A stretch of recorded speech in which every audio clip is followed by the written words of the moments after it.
Hey gang, welcome to another edition of Doc Schlock, where it's a review of the movie House 4.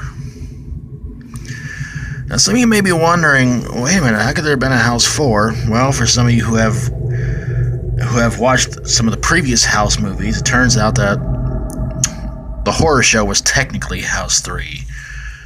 But some may kind of consider this the real unofficial sequel to the original House movie because William Katt returns to play Roger Cobb. Although he's not in this one very much, but yeah. But Roger has a new wife named Kelly and a daughter named Laurel, and they're supposedly living in the same old house that was supposed to be there at the beginning of the first movie. Unfortunately, this looks like it's out in the middle of nowhere. Roger's stepbrother, Burke, is trying to convince him to sell the house, but Roger says no way. So a car accident happens while Roger and Kelly and Laurel are out for a nice little drive, and Kelly gets Laurel out of the car. Roger winds up burning up in the car, and sometime later he dies in the hospital. So what does Kelly and Laurel do? They go back to the old house, live there again. And as you would expect, Burke is bugging Kelly about trying to sell the place, but Kelly will not. Even though there's tons and tons and tons and tons of really weird things happening in the house. Where do I start? Pizza has a face on it. Laurel's dog lamp comes to life at one point. Yeah. And Kelly starts talking to an Indian about what to do about the house, and he tells her that, the house is full of spirits, and Roger is still inside the place, trying to somewhat protect Kelly and Laurel. Yeah, a lot of good he's been doing so far, huh? Anyway, by the end of the movie, a couple of hired goons go to the house to try and burn it down.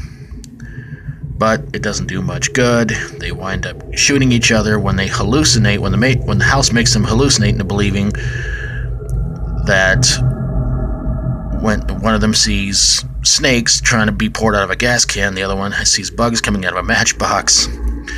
They turn around and look at each other. One has a snake head, one has a bug head. They kill each other. The house winds up burning almost down to the ground. Kelly gets back in time to try and rescue Laurel, but she has a vision where she sees Roger. Roger tells her, just get your kid and get out of the house. And before the house can completely burn down to the ground, this weird water comes up shooting from the bottom and pretty much puts the house out. Kelly and Laurel are seeing Roger, who's dressed up like a cop for some reason. He winds up turning into some sort of weird little beam of light and takes off towards the stars, and our movie ends. So why did this movie suck? In a lot of ways, this movie really screwed a lot of things up from the first one. I mean, one, it's not the same house as in the first one. Secondly, they got the stories completely different. Third, again, it's like you give starring credit to somebody who was in the first movie, and he's not really in it all that much. And Kane Hodder is in this as, I guess we could call him Pizza Face. He plays the pizza. There's so much corniness and so much bad stuff that happens in this movie. The first house was enjoyable. The second one, a lot of people hate it. I liked the second one. It was funny and just all around a good movie. Part 3, the horror show, was really bad. This one, on the other hand, at least they tried, but I believe it said it had about 3 or 4 different writers, and they couldn't get the story right. Everything from part 1 was messed up. If you ever watch part 1, the house is in some neighborhood. In this one, it's out in the middle of who knows where. Was it good? Not really. That's about all I can say about it. It's pretty bad. It's pretty awful, and yeah. I can't really say there's a lot of gore in this movie. In fact, I don't remember any gore. And say it's pretty passable. I wouldn't say it was the worst sequel in the entire series, but it still goes to the horror show.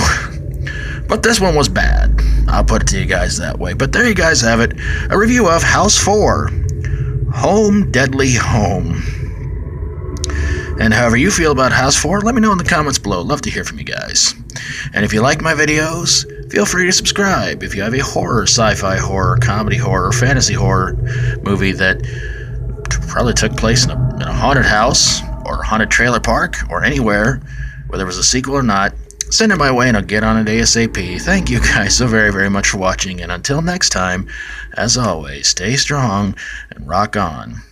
Lock your doors, lock your windows, because it's really cold outside.